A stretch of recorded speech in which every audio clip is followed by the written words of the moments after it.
Liga o ar-condicionado. Através da palavra do nosso Deus. Enquanto isso, os pequeninos de 3 a 8 anos podem acompanhar Cida e Midian. Irão fazer a celebração infantil lá atrás.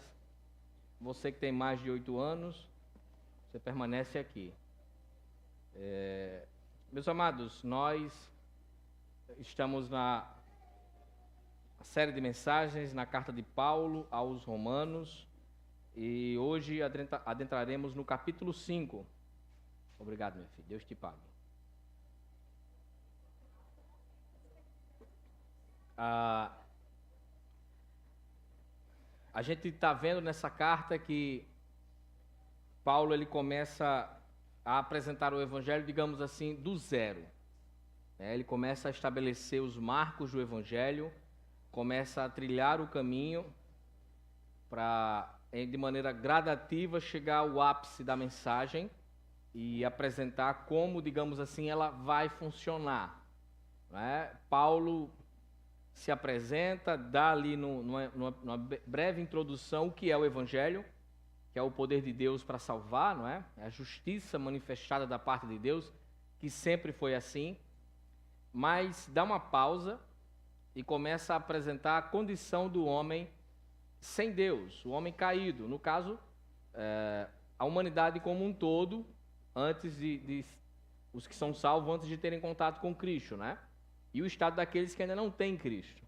Ele começa a apresentar a condição do homem caído, mostrando que, independentemente do que o homem faça, esse homem não pode se justificar diante de Deus.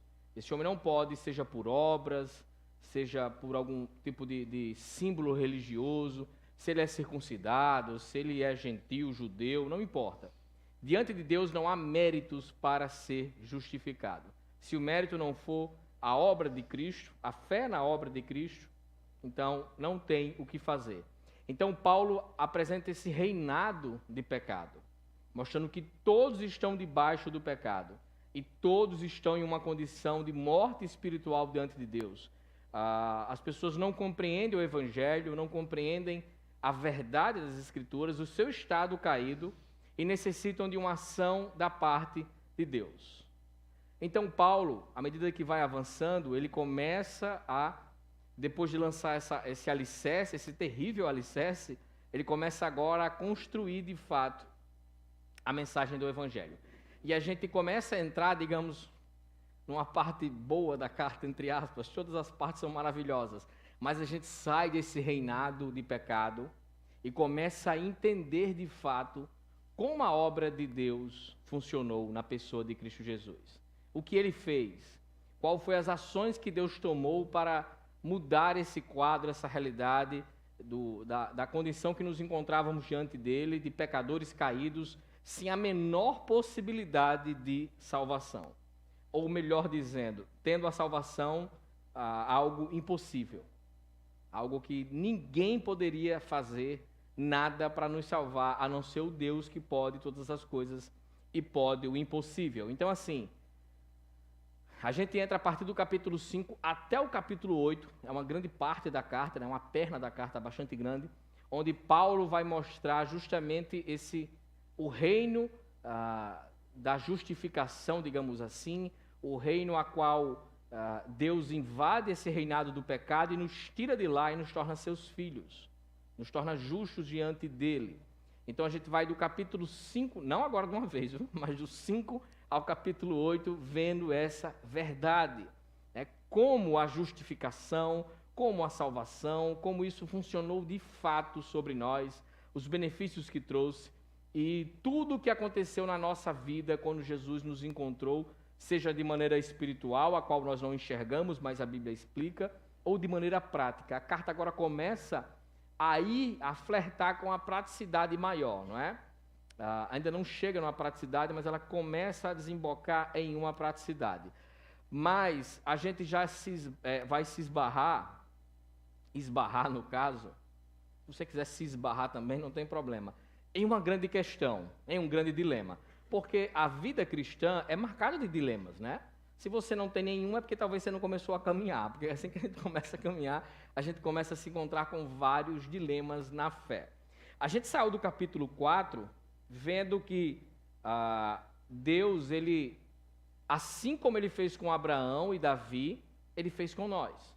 Nos tornou justos mediante a obra do Senhor Jesus Cristo, mostrando que não há nenhum mérito nisso nosso, que foi uma ação totalmente feita da parte de Deus, e ele creditou na nossa conta justiça.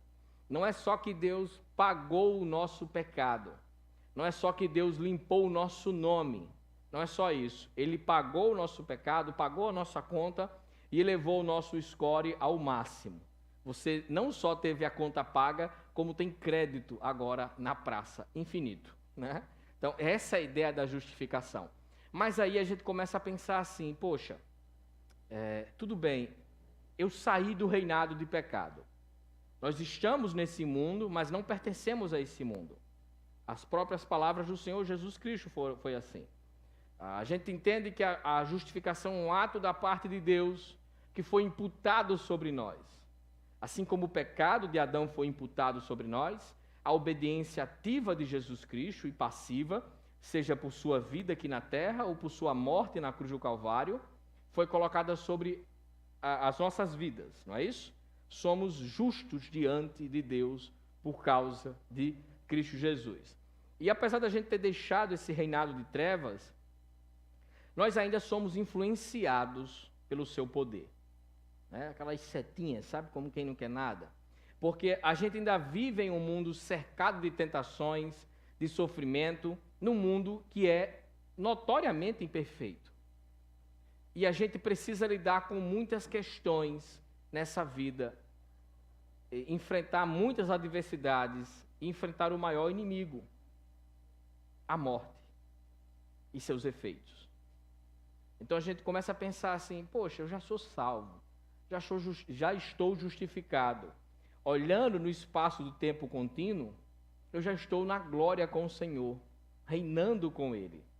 Mas na real, estou aqui ainda, sofrendo as consequências desse mundo caído, caminhando, me ferindo, chorando, tendo pesares nessa vida. Então, diante de tudo isso, como a gente deve viver como justificados e salvos, mas nesse mundo caído? Como é que eu posso pegar o que está na Bíblia e tirar para a minha vida, assim, e botar na prática mesmo? Não ser só uma coisa que eu escuto domingo, como uma palestra, né? Ou então uma palavra coach, vai dar certo, você é bonzão. Mas amanhã eu olho para o espelho e digo, não sou bonzão. A coisa não é tão boa. E vou viver minha vida na segunda-feira, na terça, na quarta, e o texto parece não tocar em mim. Parece que a gente está tipo num clube do bolinha, onde a gente vê as apresentações e tal, mas aquilo ali não tem uma praticidade na nossa vida, né? Ou clube da Luluzinha, sendo democrático, né? Como é que a gente pode conciliar a ideia de estarmos em Cristo e ainda vivermos num mundo tão imperfeito? Ainda estarmos em um corpo vulnerável a tantas coisas, um corpo que padece. Somos imperfeitos. Você não tem raiva não de ser imperfeito? De errar assim com coisas bestas. Você sai de casa, está num canto bem longe, aí você lembra, poxa, eu esqueci isso. Que ódio. Aí você se enforca de ódio. Ou enforca alguém do seu lado, algum irmão diz, pode me enforcar, eu ajudo você a passar essa raiva. Um pós-milenista, né, que o mundo para ele é bom demais, ele pode me enforcar para passar a sua raiva. Né? Então, a gente vai se deparando com a nossa imperfeição, com as coisas que a gente fala, mas não queria falar. A gente fere as pessoas, a gente gostaria de entrar no DeLorean, na máquina do tempo, e voltar no tempo, e mexer e ajeitar, mas acaba descobrindo pelo filme que isso acaba dando muito errado, não é? E não tem como fazer isso. Porque estamos ainda vivendo uma transição. É o famoso já e ainda não. Nós já estamos salvos, justificados, redimidos. No céu, a nossa ficha está a cor mais linda do mundo. Quando Jesus olha para nós e diz, é muito lindo, é muito fofinho a carinha dele. Isso aqui é a cara do meu filho. Parece demais. Está salvo, pai. Só que quando a gente olha por baixo de tudo isso, a gente vê que o negócio é meio tenebroso, né? A gente ainda tem o aspecto, não só físico, mas em todas as áreas, as esferas do homem caído. A gente está no homem caído.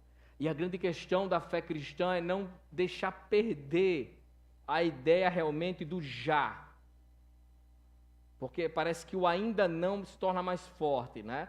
Ainda a gente não está no mundo restaurado, ainda não é como deveria ser, então a gente vai perdendo a ideia daquilo que já foi feito em nós, daquilo que Deus já nos deu, espiritualmente falando, né? Do lugar onde Ele nos colocou, espiritualmente falando, pelo fato de nós sermos seus filhos e servos.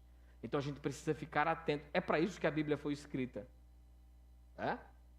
de certa maneira. É para isso que serve a demonstração, consolo, conforto, exortação, para que a gente não perca a noção de onde estamos nesse processo de transição do já e ainda não. E o capítulo 5 de Romanos, do 1 ao 11, o que a gente vai ver nessa noite, trata isso de maneira sem igual. Porque Paulo, ele vai explicar como as coisas se sucedem e vai lançar alguns alicerces. E vai construindo uma ideia da salvação, da justificação, do fato de estarmos em Cristo e vai trazendo segurança para aqueles que estão ouvindo. A gente começa a ver que a fé, né? Que muita gente tem umas coisas meio loucas sobre fé, é algo sólido, é algo firme, é algo concreto. A gente começa a entender que a obra que Cristo realizou sobre nós é algo verdadeiro, é algo inabalável. E nos traz segurança, alegria, conforto, entre outras coisas. Amém? Preste atenção, a gente vai entrar no texto. Deus, Ele não perde a oportunidade de se revelar para o seu povo, a gente vê isso na história da redenção, de mostrar o seu caráter em meio às nossas dificuldades e em meio a momentos críticos. Ele não perde a oportunidade. Se você for olhar os evangelhos, Jesus tinha a mesma forma de agir.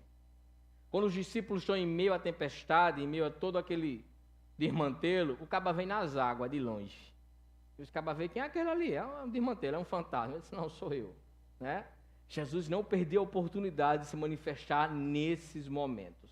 Então Deus, Ele vai usar a brecha, digamos que fica no nosso coração, entre o já e o ainda não, e vai pegar em nossas mãos, cuidar de nós, nos conduzir da justificação para a salvação futura.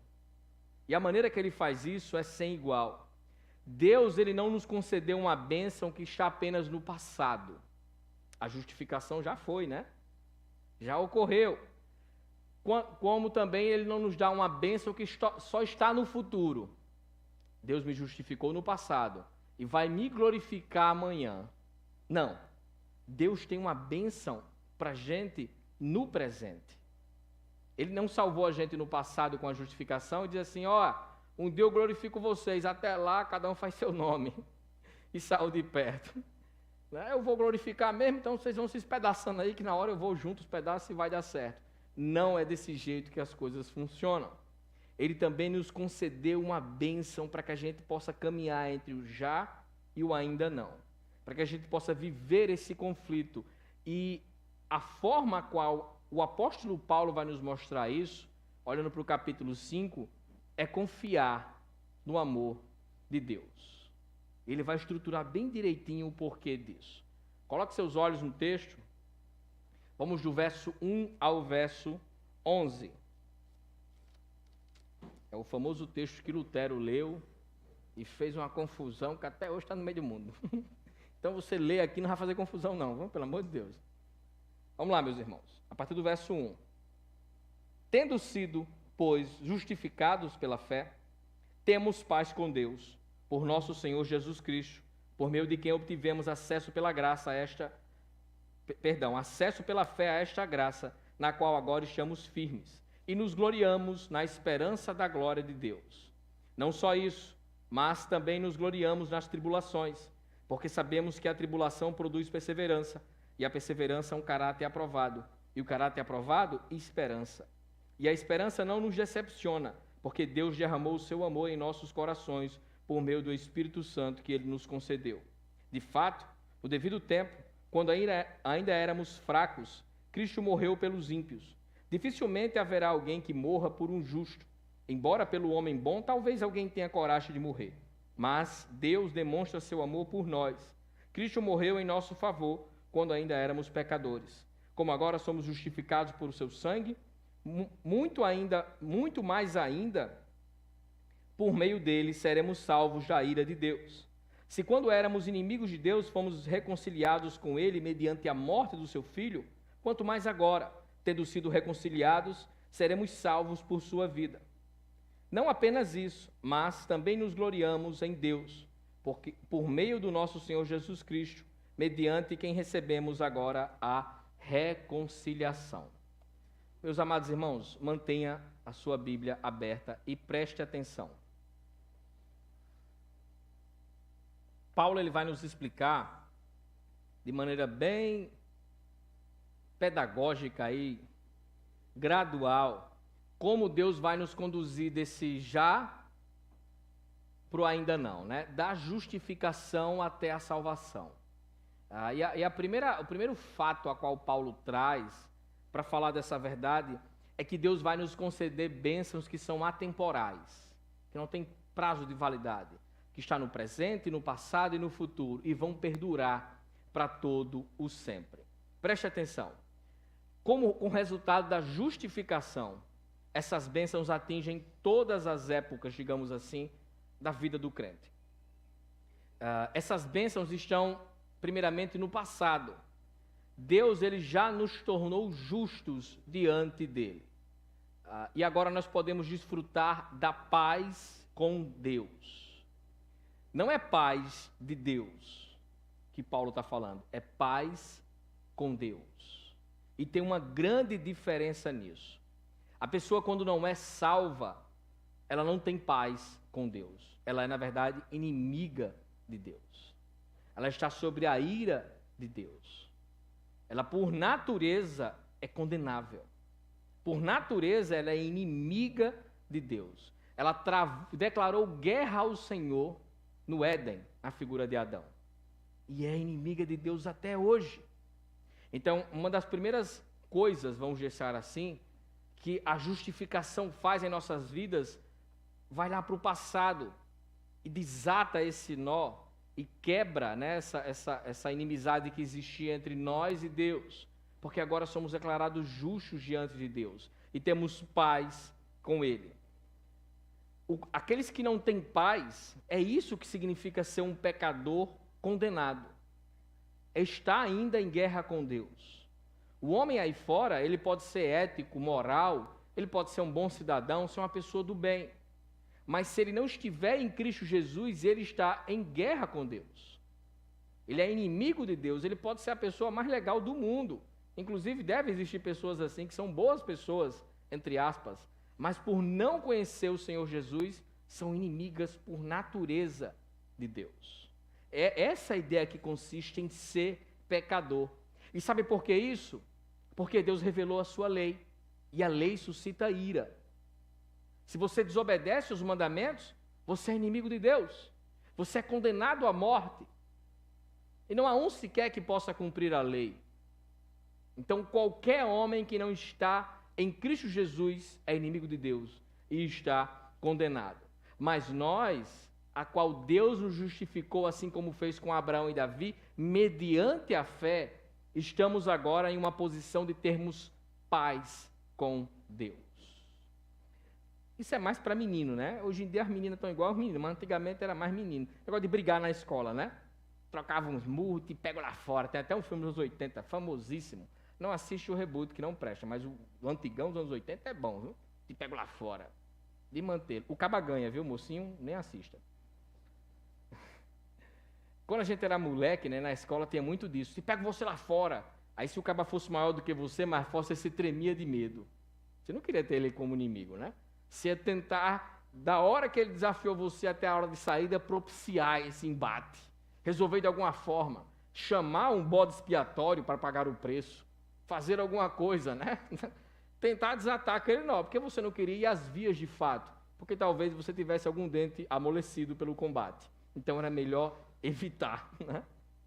Agora, se no intervalo, se na escola nós tivemos inimigos que nos fizeram tremer na base, imagina você ter Deus como seu inimigo.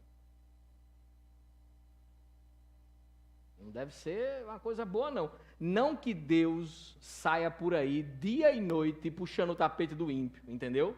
Bota o pé para ele cair, quebra as coisas na mão dele, bota tipo uma maldição, ele tem azar. Não funciona assim. Não funciona assim. Na verdade, Deus abençoa a todos, de maneira direta e indireta, né? A bênção já parte de Deus que são comuns a todos. E Deus, ele não quer o mal para ninguém. O que acontece é que aquela pessoa, na figura de Adão, e por causa do que a lei revelou, está em inimizade com Deus. E quando aquela pessoa morrer e se encontrar com Deus, ela vai receber a paga da sua vida. Estar sobre a ira de Deus, ser inimigo de Deus, significa já ter, digamos assim, o futuro selado por isso. E ser uma coisa que não pode ser mudada, não pode ser revertida, a não ser através do próprio Deus. Não é um inimigo ao qual você pode pagar um preço, mediar de algum jeito pelo seu braço. Então, se você não confessar que é inimigo dele, que ultrajou ele de alguma forma, que desafiou ele, que cuspiu no prato que comeu, você não pode deixar de ser inimigo de Deus. E é uma coisa terrível ser inimigo de Deus. Mas nós não somos mais inimigos de Deus. Isso é uma verdade tão libertadora que a gente podia ficar só nesse versículo primeiro aqui e chorar o resto do culto e ir para casa. Porque a consequência dessa paz com Deus não é só que Deus não vai nos pegar depois da aula. A questão não é essa. Nós agora temos acesso ao trono de Deus. E essa é uma bênção hoje, presente. Quando o crente dobra seus joelhos, ou em pé, ou correndo, ou deitado, tanto faz, Deus não liga para isso, não é? Quando a gente ora, clama por Deus, entra em conversa com Deus, Deus escuta a nossa oração. Temos acesso imediato ao trono de Deus, mediante o que o nosso Senhor Jesus Cristo fez. Não precisamos de mediadores, de guru. Você não precisa do pastor para falar com Deus, você não precisa de ninguém para falar com Deus. Para falar com Deus, temos acesso ao trono de Deus, porque somos seus filhos e herdeiros. Ele nos convidou a sentar na mesa com Ele, a participar desse banquete de graça, e Ele inclina seus ouvidos divinos, santos, para ouvir as nossas palavras. E que palavras, hein? Às vezes são umas pérolas, né? Mas temos acesso ao trono de Deus. Temos acesso a isso. E é interessante porque tanto judeu como gentil estavam separados de Deus pelo pecado. O judeu, até mesmo na religião judaica, ele não tinha acesso a Deus porque havia um véu separando ele dos santos. O judeu existia um muro, a qual construído no templo para separar ele. E Jesus veio e de uma tacada só, como a gente viu de manhã, né, de uma pancada só, ele rasgou o véu e derrubou o muro. Não existe mais rituais, cerimônias, não existe nada mais disso. Tudo era prefigurado, tudo apontava para algo maior. Agora temos acesso ao novo e vivo caminho aberto pelo sangue do Cordeiro. Nós temos acesso ao trono de Deus. E podemos desfrutar dessa riqueza. E falando nisso, como a gente desperdiça essa riqueza? Não é verdade?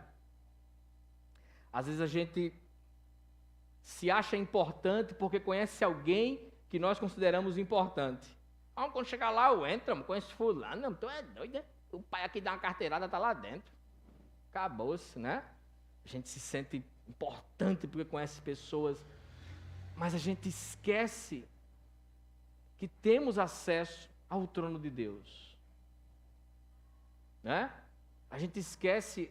Eu sei que não tem como a gente dimensionar isso da maneira correta, porque somos limitados e pecadores. Mas dá para dimensionar um pouquinho melhor.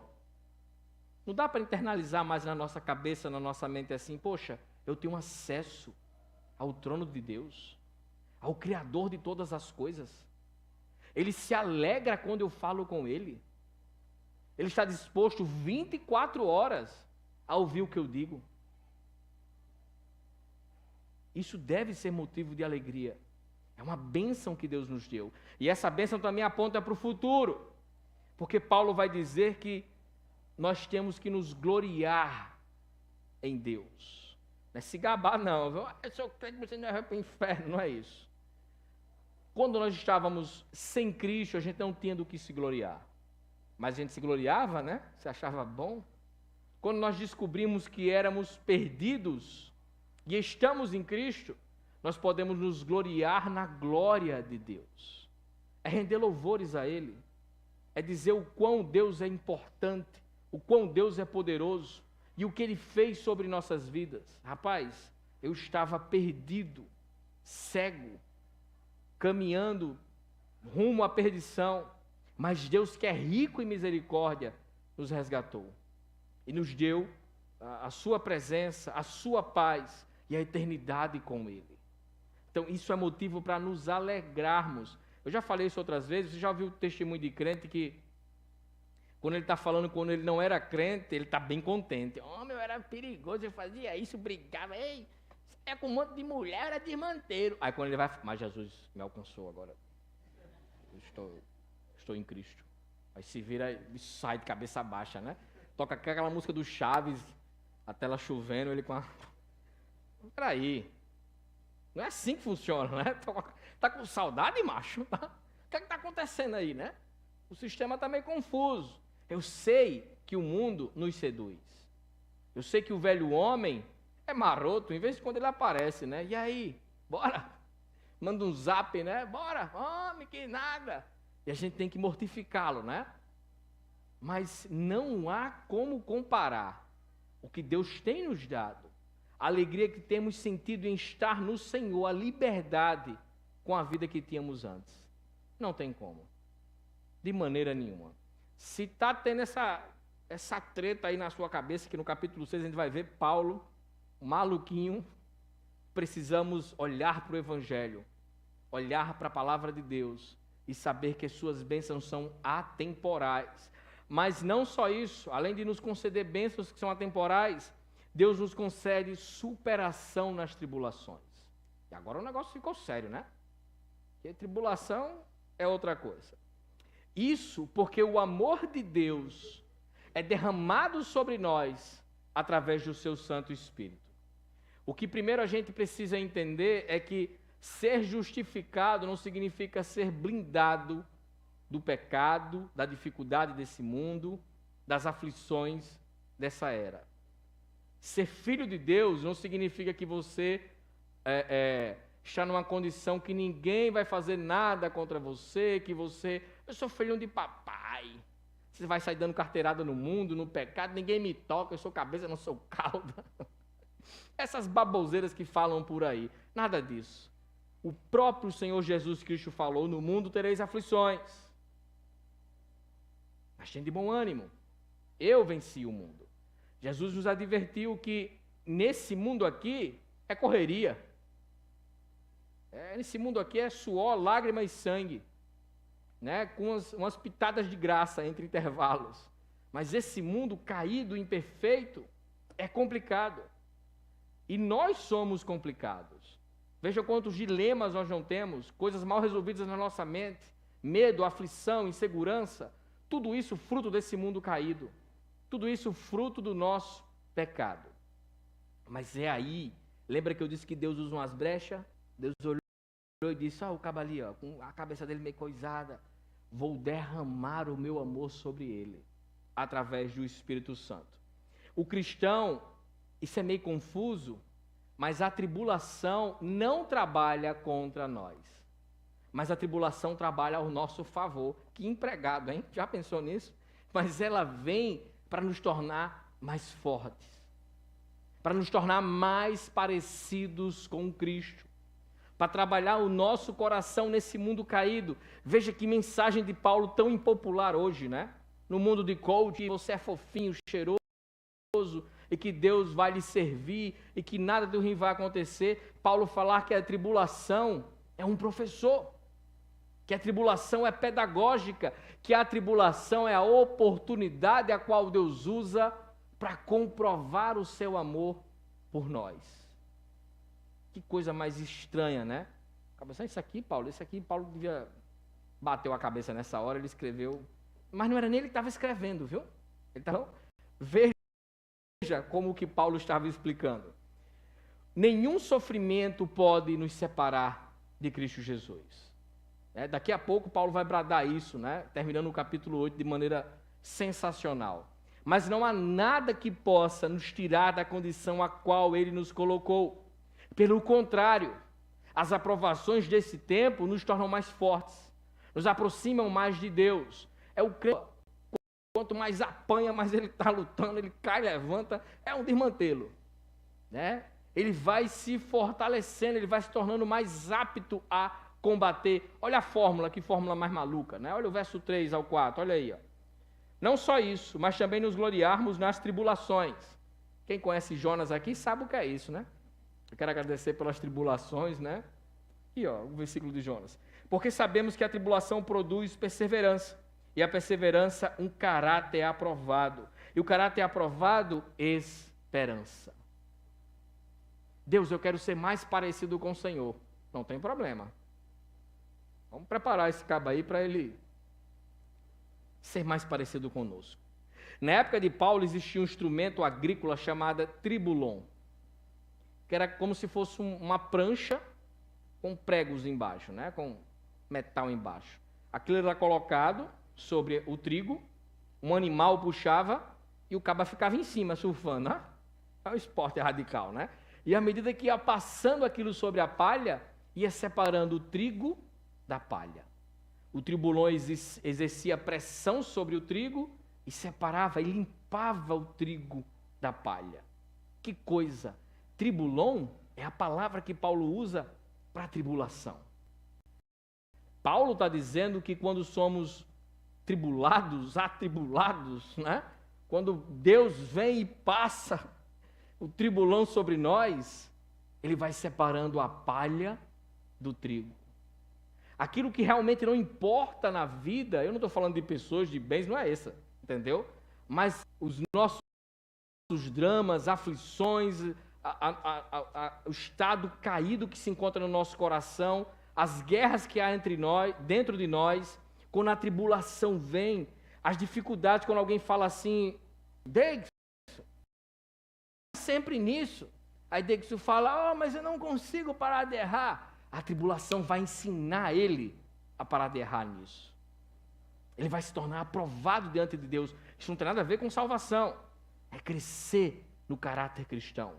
É a maturidade, é o processo de santificação. Então a tribulação vem para nos tornar mais fortes. Quando você pega alguém que passa por algo terrível na vida dele e supera aquilo, ele se torna mestre naquilo ali. Ele fala com propriedade daquilo. Ele pode consolar a outros, e aí vem 500 milhões de textos na Bíblia sobre isso. Com as consolações que somos consolados, consolamos outros. Pedro vai falar que a fé, quando é provada, é como o ouro refinado no fogo. Se torna mais puro, mais vívido, e é o que acontece com nós. É meio loucura isso, não é? Mas é como a Bíblia nos apresenta. Mas preste atenção, não é só porque a gente apanha que a gente fica parecido com Jesus. Não é o sofrimento, não é algo franciscano, por assim dizer, um martírio, a qual a gente vai se flagelando. Pastor, se a provação faz a gente se parecer com Jesus, amanhã eu vou sair arrumando um monte de confusão. Vou fazer um monte de coisa errada, aí vai ser um monte de tribulação sobre mim. Vou ficar Jesus todinho. Não, você vai se dar mal. Talvez você conheça até ele antes de um tempo, né? Passa dessa para uma melhor. Não é a ideia. Pode deixar que a vida vai se encarregar. Pode deixar, não se preocupe que tribulação não falta. Amém? Olha aí, só corajoso, eu fiquei calado, Jesus. Tu pôs os irmãos aí. O povo diz até assim, né? É uma promessa de Jesus. No mundo tereis aflições. Diz que é uma promessa dele, ó. Então, não vai falhar, meu irmão. Vai acontecer, tem que acontecer, né? Então, determinou ali que, cadê minha aprovação, Deus? Por que tu não manda para mim? Os crentes são meio coisados. Não é a tribulação em si.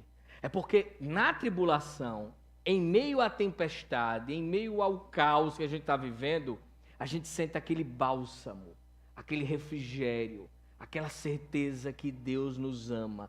E quem derrama esse amor sobre nós é o Santo Espírito de Deus. Que coisa, né? A palavra, olha aí o versículo 5. A esperança não decepciona porque Deus derramou o seu amor em nossos corações por meio do Espírito Santo que Ele nos concedeu. A palavra derramar aqui, ela tem um significado duplo. Tanto é abundância, sabe, derramar do copo esbarrotar pela boca, né? Eita, derramou, né? Encher de não ter onde colocar. Como a ideia de refrigério. De refrigério. Então você imagina, a tribulação é aquele calor medonho, aquele sofrimento. Você está com um copo angustiado. Deus derrama o quê? O seu amor sobre nós. Suco de caju. Bem geladinho. Chega e faz ploc, ploc, umas pedras de gelo. Aí enche pela boca que derrama. Você aí cuidado com a noda, né? Que se pegar, dá noda, né? Aí você toma ali, ó. Só a graça de Deus. Se sente refrigerado, fortalecido. Vocês entenderam agora, né? Então é desse jeito que funciona. Deus derrama seu amor sobre nós através do Santo Espírito. A borracha está comendo no centro, mas dá aquele estralo na cabeça do crente. Espera aí. Deus me ama. Deus está comigo. Isso aqui não é para me matar. E mesmo se me matar, eu estarei com o Senhor. Então, eu não tenho nada a perder. Está entendendo, né? Então, não é desse jeito que as coisas funcionam. Eu tenho a garantia do amor de Deus. Eu posso continuar, eu posso caminhar, eu posso avançar nisso aqui, porque Deus está comigo. É interessante que é a primeira vez que Paulo traz o Espírito Santo para a carta aos Romanos e começa a falar do amor de Deus. Não é à toa que Paulo faz isso. O homem perdido pode ouvir falar milhares de vezes sobre o amor de Cristo, sobre o amor de Deus. Mas se o Espírito Santo não fizer essa intervenção cirúrgica, ele não tem como sentir, experimentar, saber o que é o amor de Deus. Só através da ação do Espírito Santo. E isso é feito aos filhos de Deus. É uma dádiva receber o amor dele sobre nós. Esse amor que é revigorante, esse amor que é transbordante. E eu chamo sua atenção para algo. Fora o Everson, que é nosso perito em grego, ninguém mais aqui conhece tão bem grego, né? Mas a gente dá umas gregadas por aí. Toma aquele Danone grego e sai, né? Existem ferramentas, meus amados, aplicativos, bíblias de estudos, a gente pode entender como funciona mais a gramática do texto, não é? Quando a gente olha para o capítulo, versículo 5, a ideia, o tempo verbal sobre o Espírito Santo nos ser dado, é uma ação que está no passado. O que Paulo está dizendo aqui é que ele foi nos dado uma vez, e ponto. Não vai ser tirado, nem vai ser nos dado de novo. Você recebeu o Espírito Santo quando creu em Cristo Jesus e passou a ser seu filho, né? Você escuta o Evangelho, está lá em Efésios 1:11, você escuta o Evangelho, aquilo faz sentido para você e você é selado pelo Santo Espírito de Deus. Você recebe Ele sobre sua vida. Uma única vez. Não precisa mais. Ficou cheio pelo tutano do Espírito Santo de Deus. Porém, quando Paulo vai falar do amor de Deus que é derramado, aqui ele fala de uma ação que está acontecendo e tem consequências para a vida toda. O amor de Deus é como uma fonte que está sendo derramada continuamente sobre nós. Não cessa, não para. O Espírito Santo é nos dado uma vez, mas seu amor é transbordante. Eu me lembro do Salmo 23, o verso final. O que é que fala lá o verso final do Salmo 23? Projeta aí, maestro, DJ, garoto da mesa. Nada? Salmo 23, o Everson. Oi? Está aqui entre nós? O último.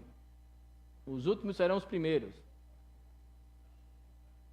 Sei que a bondade e a fidelidade, ou o amor de Deus, é a mesma palavra, a mesma ideia, me acompanharão todos os dias de minha vida e voltarei à casa do Senhor enquanto Ele viver. Essa ideia de sei que a bondade e a fidelidade de Deus me acompanharão é a ideia de correr atrás. Imagina que sabe, seu portão sai, Deus fala assim, e aí, eu vou te dar um abraço. Vou acabar de esquinada, sai correndo, Deus bota atrás. Não tem o que fazer. Ele vai lhe pegar, não tem para onde correr. É o que Davi está dizendo, o amor de Deus, a sua bondade, a sua fidelidade me persegue. Eu posso pular muro, eu posso correr, ele me pega pelos calcanhares. Porque a ideia aí é essa, é agarrar pelo calcanhar. Eu não tenho como fugir do amor de Deus. Não tenho como escapar de Deus. Não tenho como escapar de sua bondade sobre minha vida. Então, além de Deus nos conceder bênçãos que são atemporais, e superação nas tribulações, Ele vai nos conceder alegria. Uma alegria e uma segurança inabalável. Preste atenção. Isso devido à obra realizada por Cristo Jesus. Paulo vai dizer que antes de Deus nos salvar, nós éramos inimigos de Deus. E aqui Paulo vai fazer um jogo de palavras bem interessante. Paulo vai falar assim, preste atenção. Se antes, quando éramos inimigos de Deus, Deus nos salvou, e agora que não somos inimigos de Deus, Deus não vai nos salvar? Que coisa, né? Se Jesus morreu, salvou a gente morto, será que vivo Ele não vai nos salvar? Paulo faz uma confusão, entre aspas, um trocadilho com essas questões, para que a gente possa entender como a obra de Deus funciona, o poder que há na pessoa de Cristo Jesus e a segurança que Ele nos concede. Paulo ele começa a trazer o pensamento lógico para que os romanos e os gramoreenses viessem a entender. Paulo vai dizer assim, ó como funciona o argumento dele sobre essa ideia do amor de Deus. Paulo vai dizer assim, o amor humano em sua expressão máxima pode levar alguém a dar sua vida por outra pessoa. A gente vê histórias como essa. Um pai pode dar a vida pelo seu filho. No tiroteio, se agarrar, salvar, a gente sabe disso. Sabe de histórias que pessoas que podem dar a sua vida. Mas olha para quem ele está dando a vida dele. Acaba não vai dar a vida por qualquer um, né? É mais fácil ele querer tirar, mas dar a dele, não. Então Paulo fala assim, por uma pessoa legalzinha até alguém pode dar a vida, mas por alguém que é ruim, dificilmente. Dificilmente. Mas Deus entregou a vida do seu Filho quando éramos inimigos e pecadores, merecedores da sua ira, afastados dele. Então, se ele fez isso por nós e com nós, quando éramos inimigos dele, que dirá agora que somos seus filhos? Se a morte de Cristo redundou em tantas bênçãos, imagina agora que Ele está com todo o poder, porque todo o poder é dado a mim nos céus e na terra, entronizado, orquestrando todas as coisas. O autor de Hebreus, em Hebreus 7, 25, vai falar que Cristo vive intercedendo por nós dioturnamente no trono de Deus.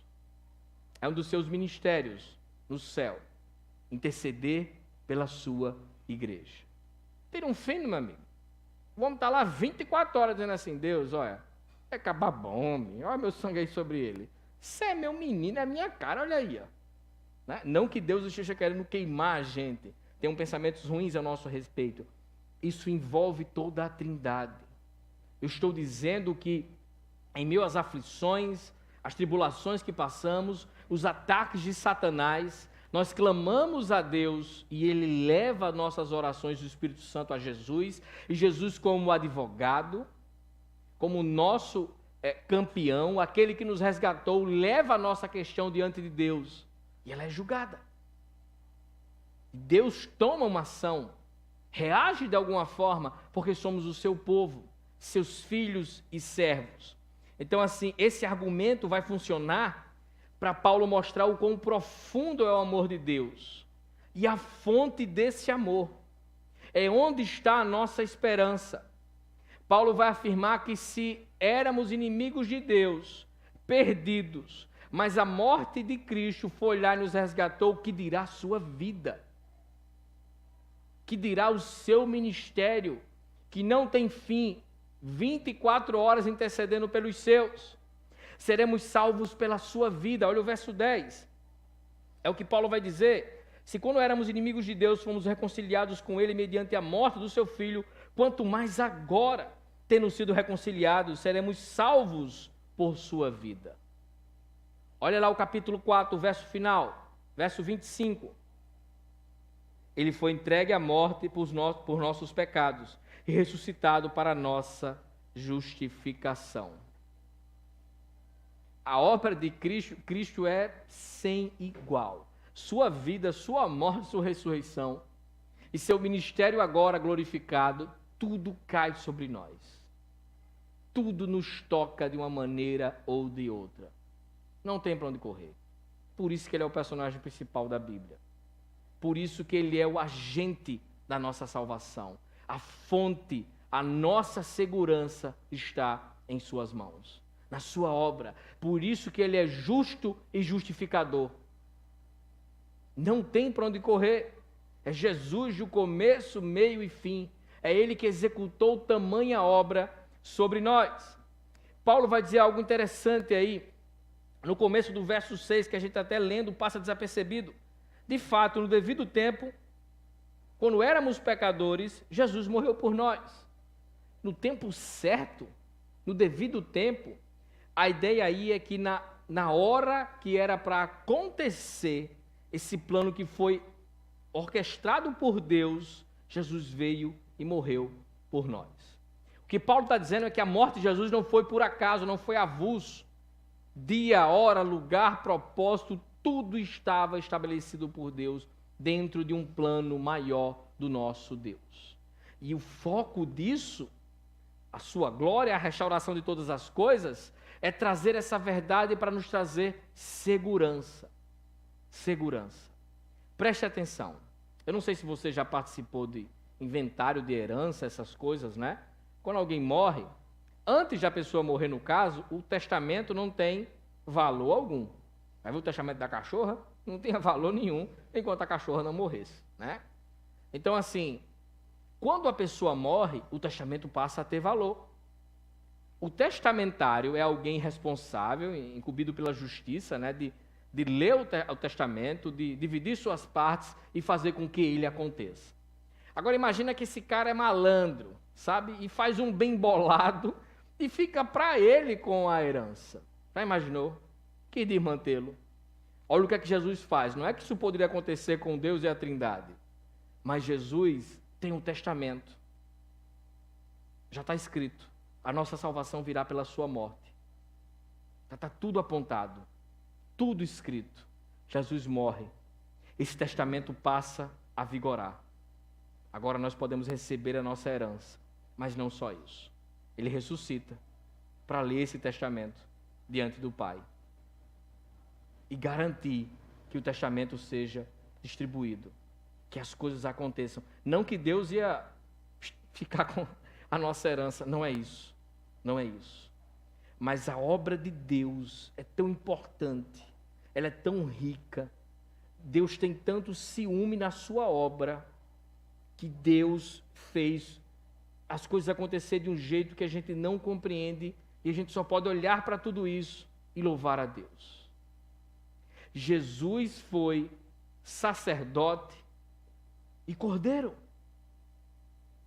Ele escreve o testamento com o seu sangue, entrega a sua vida para que esse testamento tenha valor e volta para nos entregar nas nossas mãos a herança fruto desse testamento.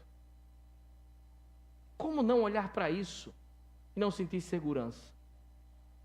Se o caba morto fez por nós o que ninguém podia fazer, que dirá vivo? E o nosso Redentor vive, ele reina e é soberano.